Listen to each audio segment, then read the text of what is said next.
Sa likod ng lumang salamin, sa pinakakubli ng baryo, may isang bahay na halos lamunin na ng damo at mga puno.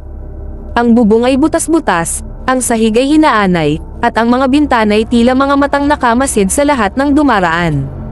Ngunit ang pinakanatatakutan ng lahat ay hindi ang mismong bahay, kundi ang anti-gong salamin na naiwan sa loob.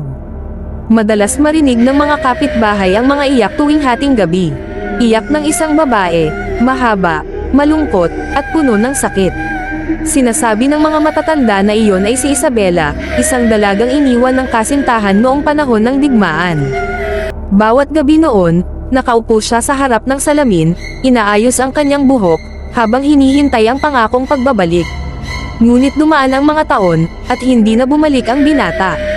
Isang umaga, natagpuan si Isabela, nakaputing bestida, nakaupo sa harap ng salamin, ngunit wala ng buhay. Nakadilat ang kanyang mga mata, tila ba patuloy na naghihintay. Simula noon, naging malamig ang hangin sa bahay, at ang salamin ay tila sumipsip ng kanyang kaluluwa.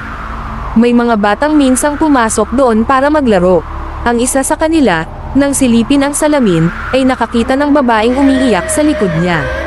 Wala namang ibang tao sa silid. Nang tanungin, ang bata ay paulit-ulit lang na sumasabi. Tinanong niya ako kung babalik pa, tinanong niya ako kung iiwan ko rin siya. Marami nang sumubok magpabasbas at magpatanggol ng sumpa sa bahay, pero lagi silang bigong paalisan ang kaluluwa. Sabi ng pari, hindi siya matahimik sapagkat hindi natupad ang kanyang pangako, at habang may humaharap sa salamin, may isa na namang makakaramdam ng sakit at lungkot na iniwan ni Isabela. Hanggang ngayon, ang sino mang titingin ng matagal sa salamin ay makakakita ng maputlang babae sa likod nila, nakaputing bestida, at maririnig ang basag na bulong.